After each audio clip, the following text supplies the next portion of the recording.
Hello, everybody. Welcome back to another overtime episode of the New Jersey Lacrosse Podcast. Pretty excited today to be joined by Maddie Terefenko, who is kind of been all over the place in terms of the lacrosse world. And I think the robots out there in the algorithm space connected me to you, Maddie, and your podcast. And I don't even want to know that we want to only call it a podcast because your content is just kind of like pretty awesome and out there.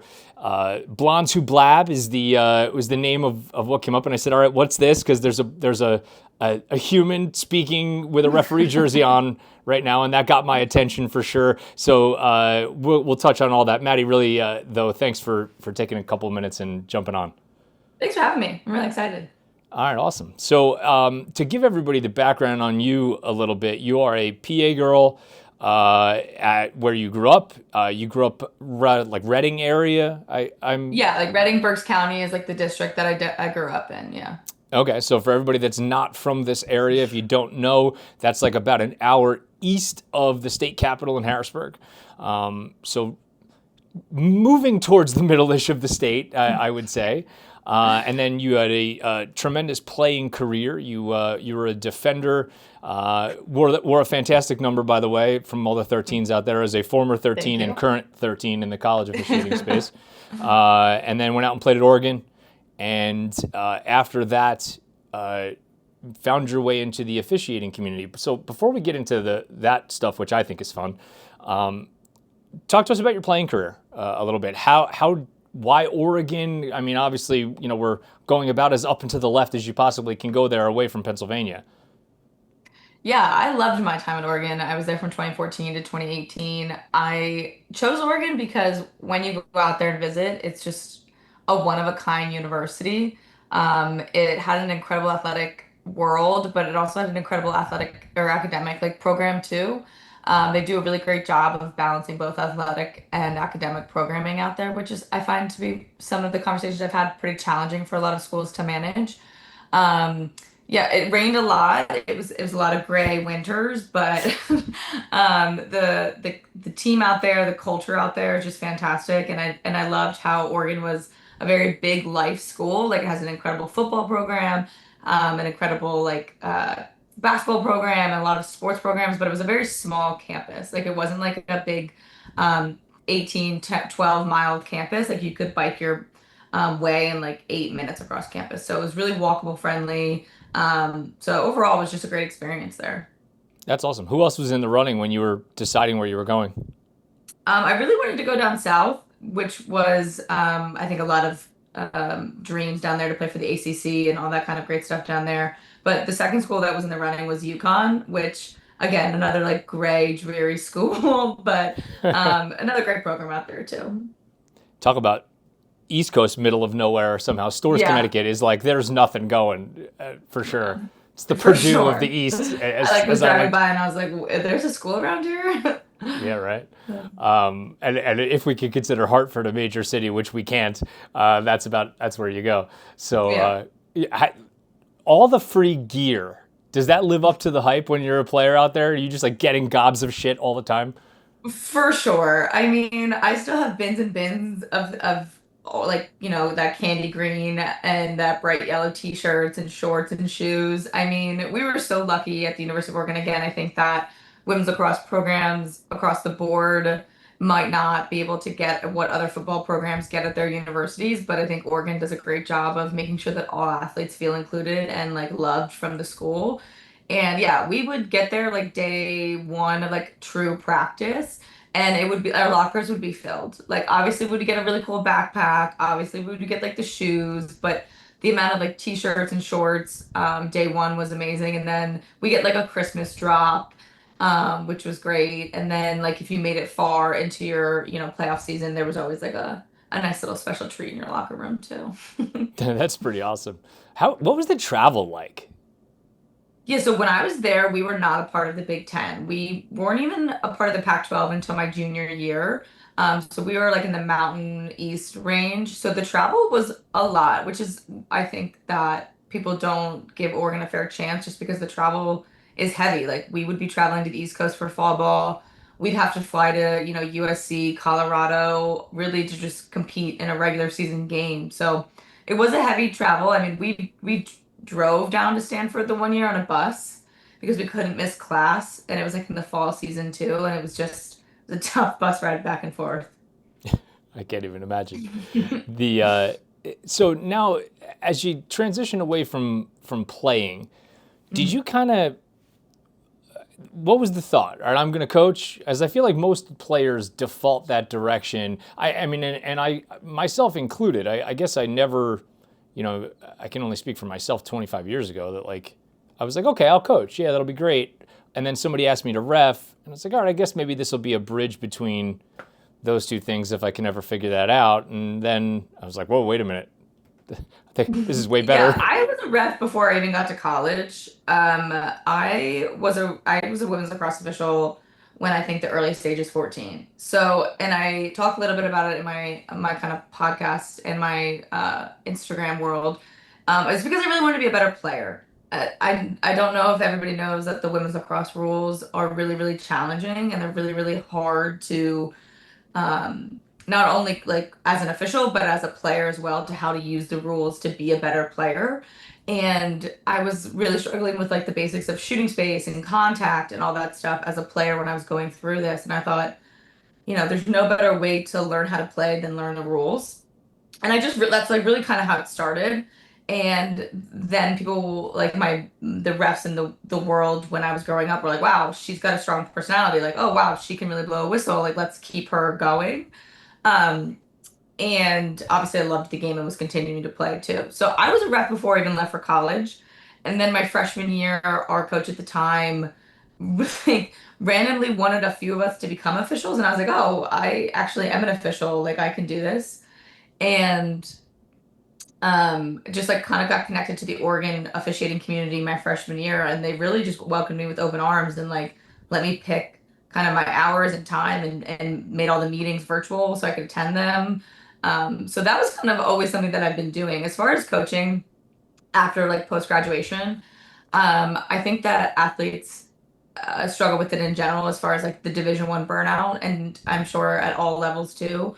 But the game was definitely a lot, and playing at that level is very hard and a lot on the body and a lot on on the mind. So I definitely stepped away from like the coaching aspect of the game for a little bit. I have a younger brother and was really cheering him on from the sidelines and leading in his career, and took a breather kind of as like a player and a coach role, and then got back into coaching probably when I moved back to the East Coast, just because the game will always hold such a special place in my heart. But I find officiating to be really more my passion.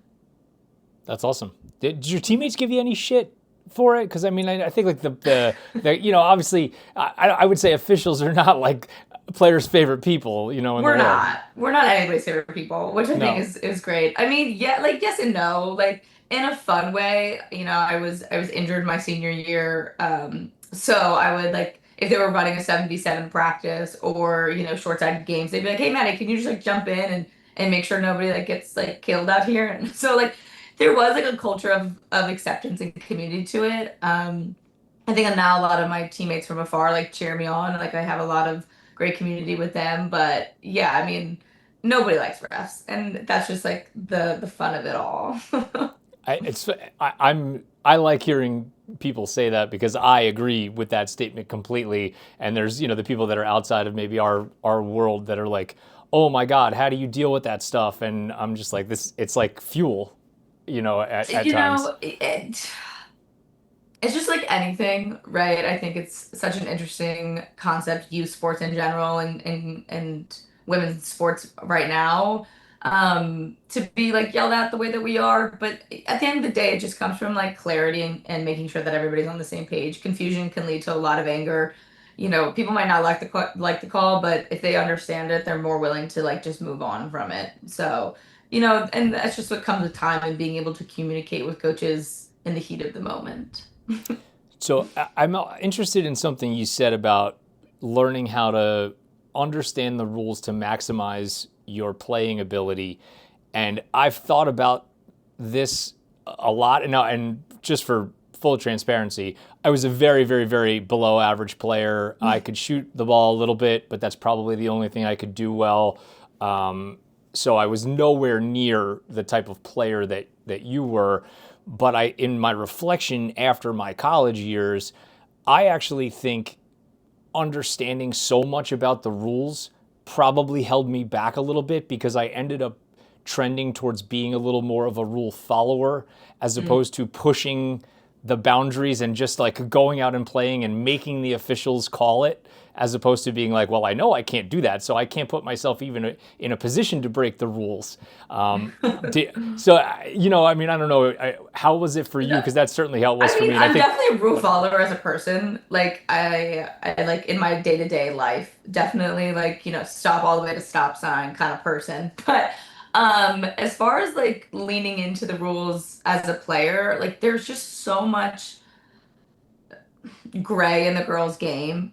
And there's so much advantage to knowing when it's a free start, right? Or a whistle start, or if you have to go behind or you don't have to go behind. Like those little moments of clarity of, what to do in those situations helps like make you feel more confident in the next play. Helps you understand like why you're being called for things. It helps you feel like way more like aggressive in the right moments. Like, okay, this is my ball. Like, I can just quick start replay. I don't need to wait for a whistle. I'm already 50 yards in front of all the other attackers or defenders, right? Like, it was really more navigating like the cracks of the game than anything.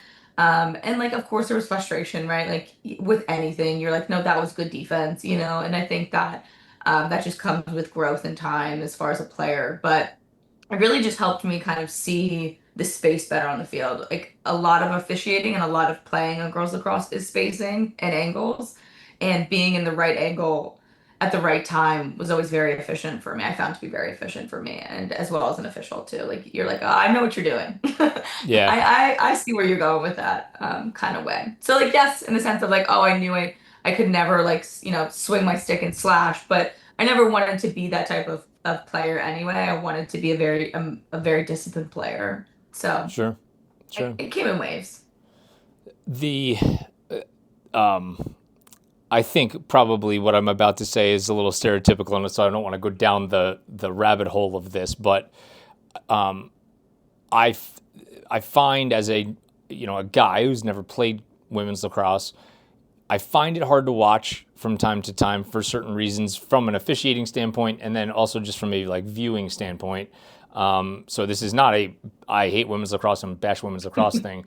Um, I'm going to make fun of one thing, but then I want to switch it to something that's positive. Go ahead. Women's Let's hear lacrosse is it. the only thing in the history of athletics where somebody can blow a whistle and no one has to stop playing. It's Yeah. I'm like, Yeah. what are we doing, ladies? Just I would joke with some of the women's officials that I have gotten to know well through the international scene. I'm like, how about we just throw an arm out there? Like, just give him a point. All right, like it'll be okay. Like we don't need to. Yeah, I mean, the college rules and the high school rules have, especially this year, really took like a split in that kind of feedback with like, why are we blowing whistles if no one's stopping play? And in the college rule, it's kind of changed. Every kind of whistle we have, we kind of are either giving like a card, an 8 meter, 12 meter, or we're like administering something. So it's a little bit different in the college ways. But yeah, in the high school way, and especially in the club, like youth space sometimes I'm like, I don't even think that they care anymore. You know what I'm saying? It's like I don't Oh even know yeah, what's all going right, on out here. So I think that there's like such a double-edged sword to that. I think that as you become more of a veteran official, you learn to put your arm out. You learn to like, have the conversation with the players and coaches like this is for your advantage, right? Like, yes, I see that, but we're moving past that. We see the foul. We understand that. We have those conversations as far as that. But yeah, I mean, I think that a lot of viewers across the board. I mean, I have brothers, and I don't even think that they understand women's lacrosse. And my mom is also a women's lacrosse official, so like it's not an easy sport to just like kind of pick up and watch. I think that there's a lot of great new fans and great new community to it, but with that like comes a lot of confusion. Like the rules for college have changed almost every year. I talk a lot about that on my kind of platform too. to the point where if you were a player last year and you think like, oh, that's, a slash or that's X, Y, and Z, like it could be completely different nowadays. And it's really hard for the fan base to like keep up with that, which creates a lot of, like a lot of conversations around like what are we doing out there and in that kind of way too. So I have a theory, and I'd be interested to hear your thoughts on it. Um, Having officiated a bunch of sixes now, and I was on a sixes rules subcommittee for World Lacrosse, and I've interacted with Dana Dobie a lot, who I feel like has opened my eyes to a ton of stuff. We'll just say I'll leave it as Yeah. stuff regarding the game and the women's game. My theory is that many people who are intricately involved in the women's game at the high school and collegiate level who have not seen much sixes are going to watch the Olympics, and people are going to go, oh, that's how we can play this game? Because it is, when I tell you, like, I feel like watching the women's game and having to, I've had to officiate some of the women's sixes stuff because the rule sets are designed to be similar to the men, that it is like people are being unlocked. Like their athleticism is being like, okay, go do it. And I have had so much fun watching women's sixes at the highest level. And I know of some of the concerns about play and safety and things like that and whatever. But I'd be interested in your take on that from having been a high level player and now officiating high level lacrosse, where you think sixes may or if it will affect women's game. Yeah, I think it's great, right? I think that anytime that we can get, women's sports, especially lacrosse and bias too, like on a stage like that, it's great, right? We've had a lot of leaders in that in our community, and I think it's fantastic. I mean, as an official, I've only ever seen the sport grow, which is great. I think that we are have started to see some sixes rules come down to the college pipeline, right? I think that we don't do the draw if you have possession in between the first and second quarter, right? And the same thing with the third and fourth quarter, right? Like we're seeing those kind of like tweaks from the sixes game to the collegiate world, and I know that a lot of high level college coaches are really interested in that too. They attend the WLL games and they're like, really big, speakers on how they love the pace of it and how there's no 8 meters and all that kind of great stuff. I think I'll forever be biased to the field game just because I have so much love for like the skill level of it and the community of it. I think that it'll always hold such a special place. Like I enjoyed being a player on the 12v12 field. I enjoyed, I played when you had to stop on every whistle, like it was freeze tag, right? So like, and that wasn't even that long ago. So this game has been evolving so quickly and so fast that like girls who are coaches again can't even coach the game that they played because it's changed. I think that like again, I think it'll break my heart a little bit if we get away from, the true 12v12 field of the game, just because again, I think it's beautiful. I think it's deserving of its own spotlight. I think that women's lacrosse being so different from the field men's game, like in the college world, is fantastic. And I don't think that there should be anything that should be like wrong with it. I think it's great that it's different. I love when sports are different. Like I know that soccer is very similar with boys and girls, but I think that it's just like such a fantastic sport, and you have to be so it's just so different. And I know that like sixes, and I was a club director, I was a club coach. Like a lot of kids push for it nowadays. There are a lot of events like for club kids out there that love to like push out the sixes, and I think it's great because I think it works on a lot of different things. But I was a defender, and I just like will always hold such a space for the defenders and like true defense in the world for the sport. So with anything, there are pros and cons. Got to make sure that we introduce you to Gil Swenson. Gil's one of the other guys we do the podcast with, and we've been busting his balls all year because he's like, can't I just get like a 4-3 game every once in a while? Because he's in the same vein. So let's talk a little bit about Blanzu Blap. The origins of it was you and one of your friends who was a gymnast at Penn State. Do I have that right? Yeah, yeah. So we like as people who have graduated from programs and have had maybe a different trajectory, right? Like we talked about a little bit before, like a lot of people go into coaching or a lot of become now PLL or WL players. Like there's such a different path for those types of players who have very different college experiences. And, there's a whole community of, especially women specifically, that have a different paths and different experiences and, self-identity loss when you leave college athletics is very real, right? I remember like my last day at the University of Oregon hanging up my cleats for the last time, right? Like there was no more playing for me and that changed. Um, was really difficult, right? Your entire identity is wrapped up in collegiate athletics, how you make friends, how you view yourself, how people view you, how you interact in the community nowadays, how you attend your first job and like what that looks like. And, I again was a club director. I've had lots of conversations with my own coaches at the time, like, oh yeah, I also struggled with this. And yeah, we also, I still have nightmares of being late to practice and forgetting something, right? And it was just like a way to bring more community to people about that change and letting them know that they weren't alone in that and letting them know that there's a community out there for people that, maybe didn't want to go back into the sport, right? Like we're burnt out. Like, my gymnast friend, like she doesn't, you know, coach and she doesn't go back into the gym anymore like that. And she's not a field judge or anything like that. Like she really like just separated from it. And it's a huge pivot from what you've given, 16 to 18 years of your life to. And then I just kind of started posting officiating content in between episodes because, as you know, keeping up with the podcast is quite challenging. And it really seemed to take, and again, it just brought new people into the culture and the community of athletics in general, and like how there's so much more than just being like a player or a coach that you can give back to the game.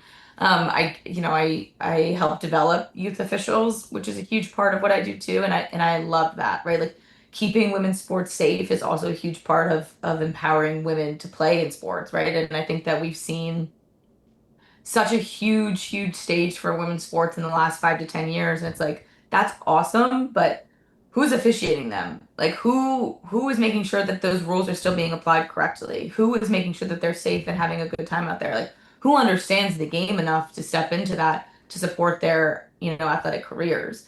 So that's just kind of like a small piece of Blonde Soup Lab. I've had a few episodes with a BU soccer player, a Ohio State and UNC alum lacrosse player. It's there's so many different paths that you can take after graduation, and we just wanted to create a community of women specifically, but it also happens to men too, like of hanging up your cleats and what that was like and how to navigate that. I want to keep talking about this, but you touched on something that again like raises the hair on the back of my neck. Um, do you still do you're doing like youth and summer tournaments and stuff like that? You're officiating that Oh stuff? yeah, I pretty much ref 365 days a year. I mean, if you really want to, you really can. The amount of officials that we need and have need for is so large that you yeah, the summer gauntlet is just no joke.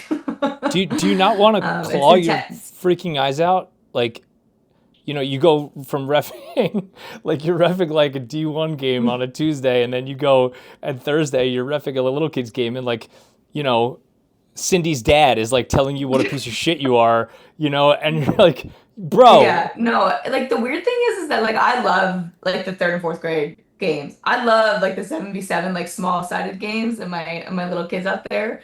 Mostly because I love to teach the game, right? Like I love when coaches are like, that's that, and I'm like, actually, it's actually not. Like I get to like have those conversations with people, especially in like our rec springtime, and because a lot of those parents are like volunteers and have questions about those things. But it is like whiplash. Like I'll ref like a high level game Saturday, and then like Sunday I'll like being yelled at for like that's like an empty stick check. Like it is like a really interesting dynamic. But as I've grown in my officiating career, as we've moved towards like more higher level games, the need for officials is still there at the lower like the youth level, right? The need will forever be there.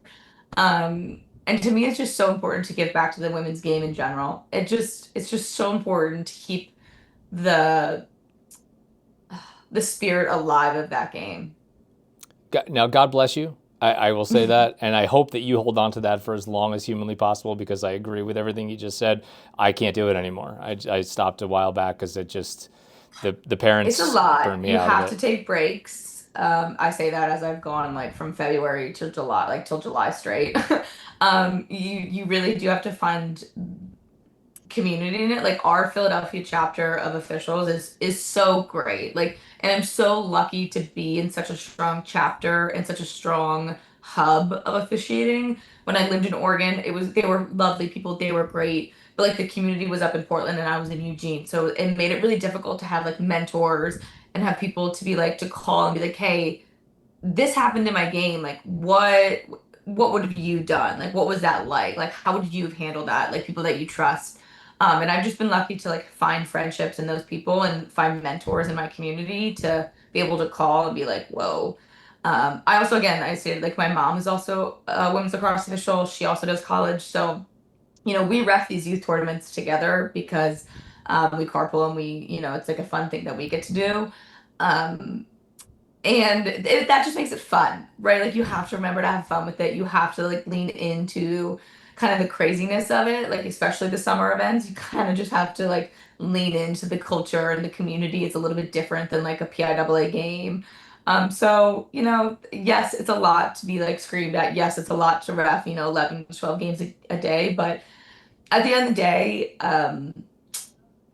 I can't imagine not doing it. I really can't. I don't see myself really slowing the brakes down on that in the sense of not being there for those girls, whether they like it or not, whether they appreciate it or not, whether the coaches appreciate it or not. Like, um, they're still getting a high level officiated game, and to me, that's the most important thing. You get to work any college games with your mom? A few, like when we first started out, yeah, because we're in like that tri-state area or like the mid-Atlantic region area. Like there are only so many collegiate officials. So we have like refs like, a D3 game together, like I think it was like Susquehannock or something like that. And a DeSales game once or twice. But college is like a little bit different than the way that we get assigned than for high school. That's awesome though. Just to be able to have Yeah. that, my It's great. I nephews, mean, yeah. having a family that's like so lacrosse centered, it is really interesting when I like, meet people and I talk about like what I do and what my mom does and what my brother does and what our family does. And it's just like, wow, you guys really love the sport of lacrosse. It's like, wow, yeah, there's more to it, but yes, we do. Yeah, I've always said the only thing that could get me back into that summer circuit is my nephew getting into it, and if that's something that happens Yeah, like in the next year, I might when be you're with back. the right people, it's really not as like, it's more fun than anything. You got to lean into Yeah, it. once you start doing it just for the money, it's yeah, they could buzz off. So the Yeah. back to the the content pieces of this because obviously the robots connected me to you, but then I found your content to be interesting. And one of the things that as a referee, I immediately thought to myself was, I wonder if she's getting any shit from the higher ups for talking on the internet. And so are you? That's a great question. Um, Again, I have a lot of mentors in my collegiate world. My goal and dream and what I aspire to be is to be an national elite official, to ref the NCAAs, to, have that kind of experience in my officiating career. That's always been the goal. It's always something that I've leaned into, and then I've talked with a lot of my mentors and peers into it. And I think social media with everything has been very new to people, right? And there's so many different ways to use social media, and there's so many different avenues of it that I think that it's very new to people. And with officiating, it's not super great for everybody to know who you are and everything about you and like the address of your house, right? Like people get very passionate about things. People get very um, into their daughters' careers, their nieces' careers, right? Like all that kind of good stuff. So there is like a little bit of concern for my own kind of um, amenity out there, like to not be so known. But to me, I've kind of leaned into it.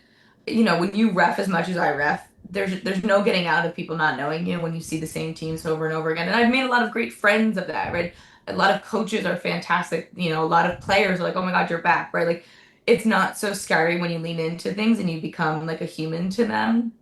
And I think that there's just been a lot of great conversations from I've had from my mentors of like how to do my best to navigate that. Again, I think officiating for a very long time has gotten a very bad rap. And I don't think that, I'll ever be able to change the culture of like people looking at officials because again, I've talked a little bit about it with like the NCAA's this year. Like somebody has to lose, right? Nobody can win. Both teams can't win, right? One team has to go home a winner, one team has to go home a lose with the loss. And it's just trying to point and to redirect the conversations around what else happened in that game other than the officiating, right? What else can be done on the team side rather than like let's point and fix them. So I think it's been an interesting balance. It's been very new, right? I've only been, doing this probably since January and I've had a lot of great conversations, but I think that there's probably like, whoa, what is this, younger official doing with officiating? But at the same time, I've gotten a lot of great love too, and I've met some great people, like people across again. I love like the AI generated robots that are in our algorithm. And I like get to talk to people from like Texas and in California and like, oh, I inspire people to be an official sometimes. And it's a great community and it's just like navigating the steps correctly or as best as you can. I mean, I agree with you so much. I mean, I'm just like, I don't think this is something we need to be afraid of. I don't think saying what actually happened, saying what, like, some of the conversations that actually go on, either behind the scenes or when the camera isn't on you when you're on the field. Like, to me, I just think information breeds understanding. And one of my other philosophies is that perhaps if the world knew some of the things that were said to us, maybe some people would feel a little more accountable to their words when the cameras aren't on. That's But kind of the hope. Like, I think that, you know, women's lacrosse is so difficult. It's so challenging. It hasn't been around for that long. It's not like soccer or basketball where it's been years and years and decades of the same rules over and over and over again.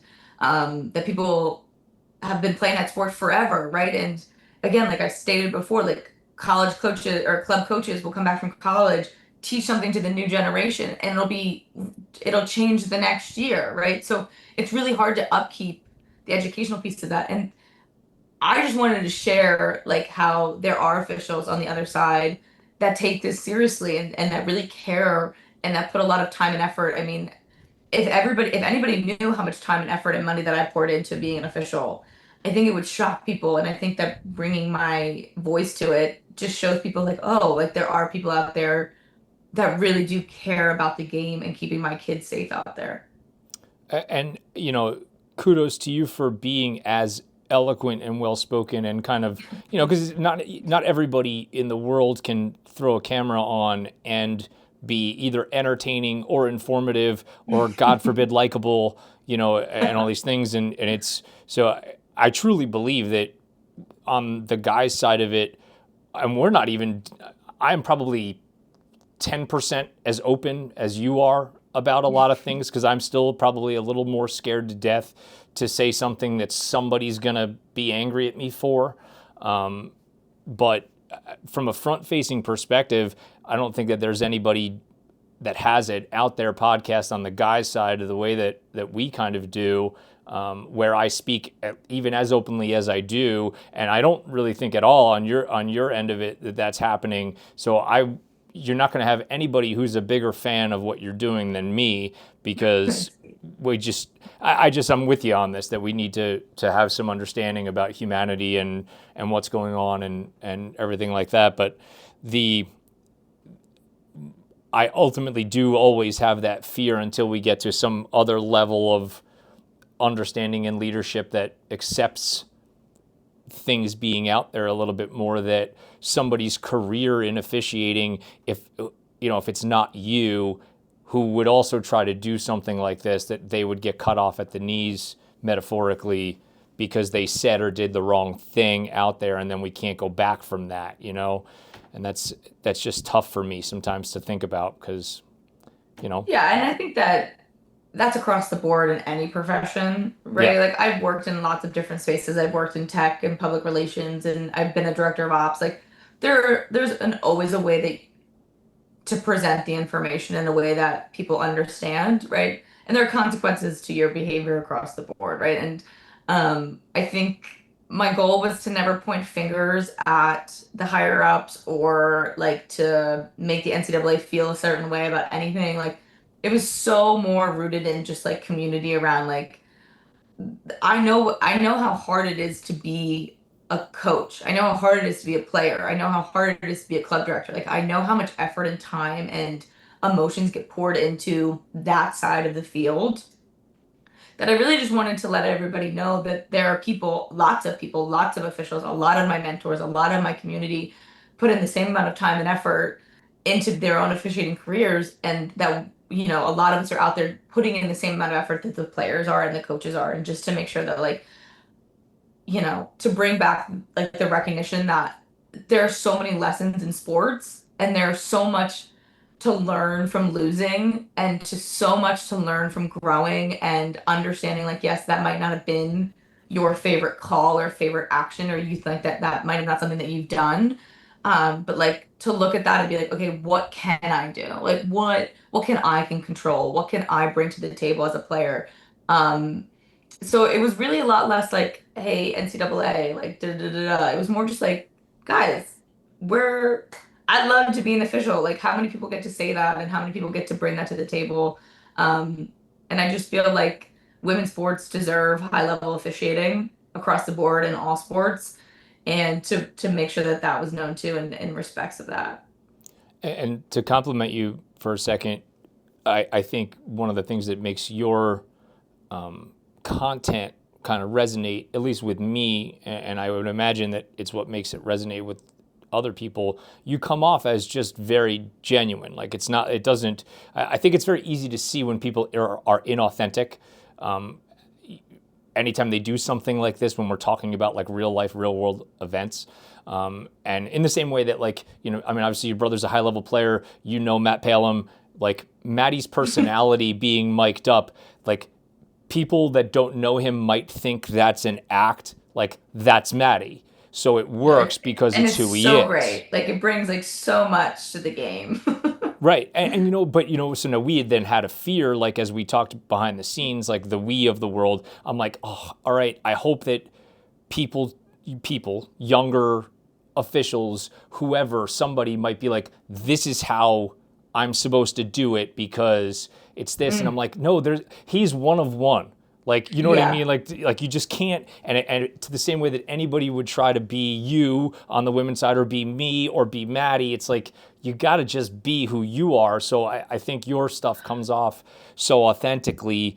I really think that's why it works.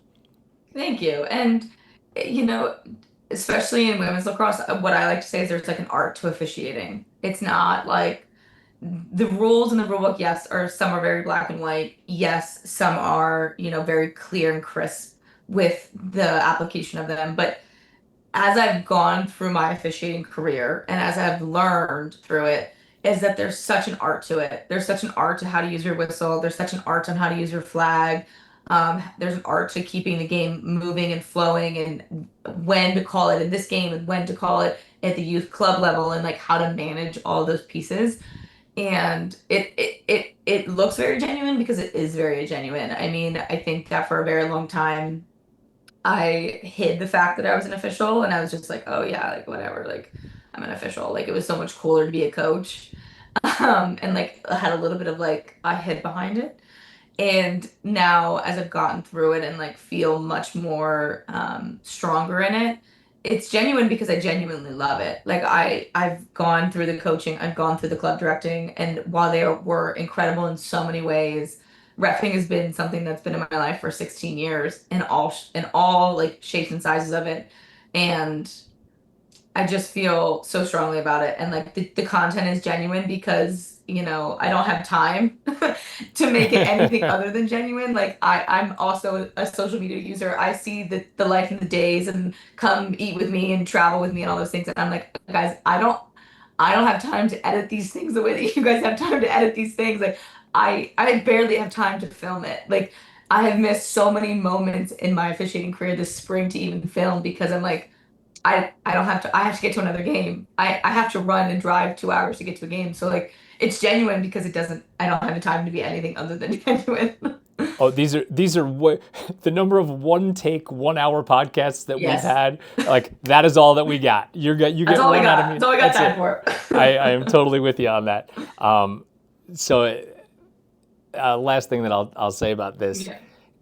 like please, I think, and I don't, obviously you don't have any intention of stopping. Please keep going because I think that there's the Thank the world writ large as it relates to the fan experience relative to officiating.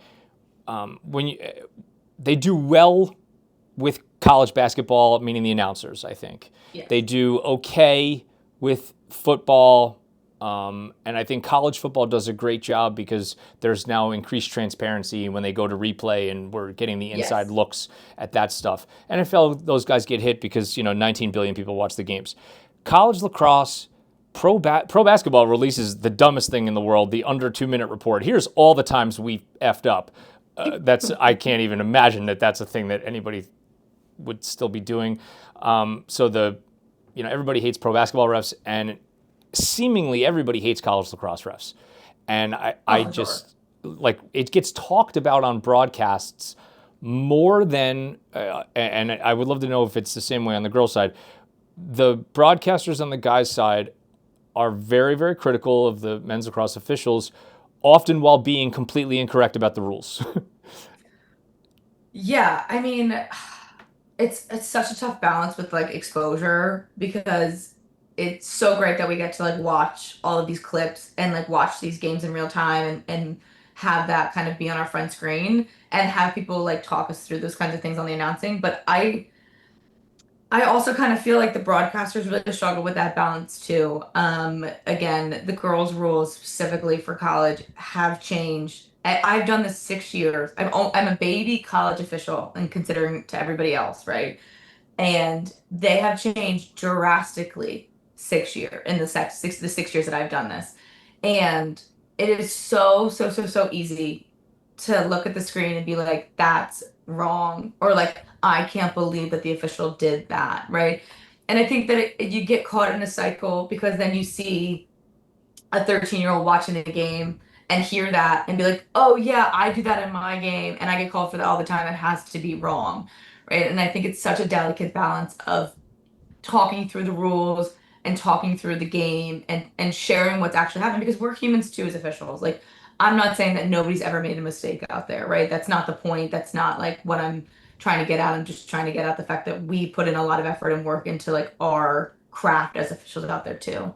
And I really wish that if I could really, make like wave a magic wand on anything, it would be like the social media broadcaster piece of it because especially in the NCAA like final games, like those clips get circulated and it's like one clip of one part of the game of like, oh, this is obviously that.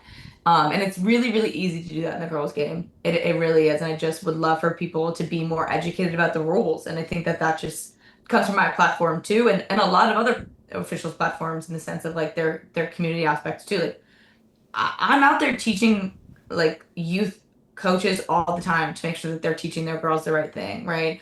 And making sure that they're using the right language. Like it's not a crease, it's a goal circle, right? It's not a face off, it's a draw, right? Like making sure that we're really protecting our rules and teaching them like correctly. So yeah, if anything, that kind of bumps me out because I just think that it's like really low hanging fruit in the world of athletics, especially college lacrosse.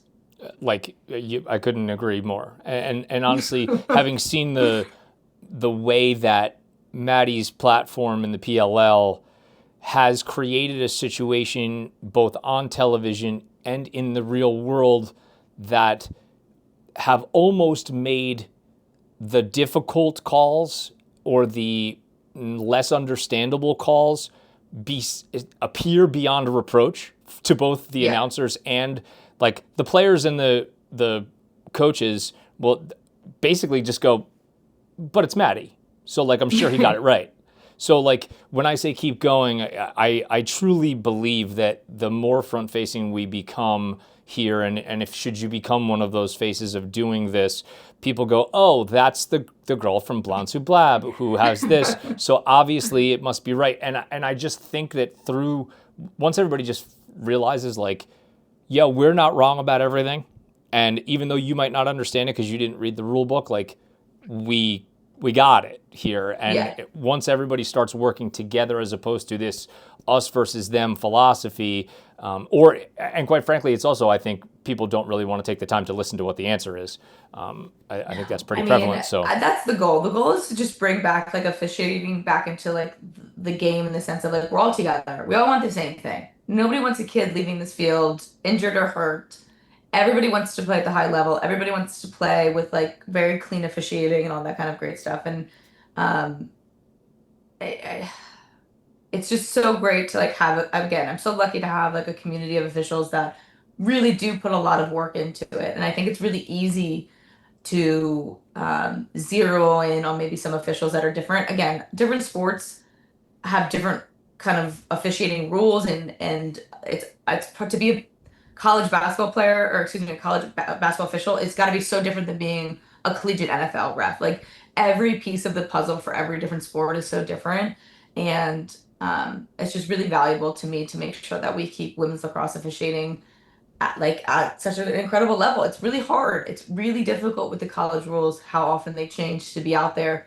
And again, like this spring, like we had a huge stack of rule changes, and in the middle of the spring, we got an email. Now, our governing body does a great job of making sure that we are as prepared as possible. I will say that. But we got an email that was like, okay, guys, here are some rule changes. And we're like halfway through the season, Keith. We're like, wait, what? I didn't get my NCAA rule book until I had two college games left, too. Like a hard copy. Like I had like an electrical copy that I printed out and I tabbed and like, do my due diligence as an official. But like, yeah, like it's not as easy as it looks. And I just want people to remember that the people that are out there doing their very best really want to be there. We have a lot of officials that really, really want to be there. no doubt. Officials are people too.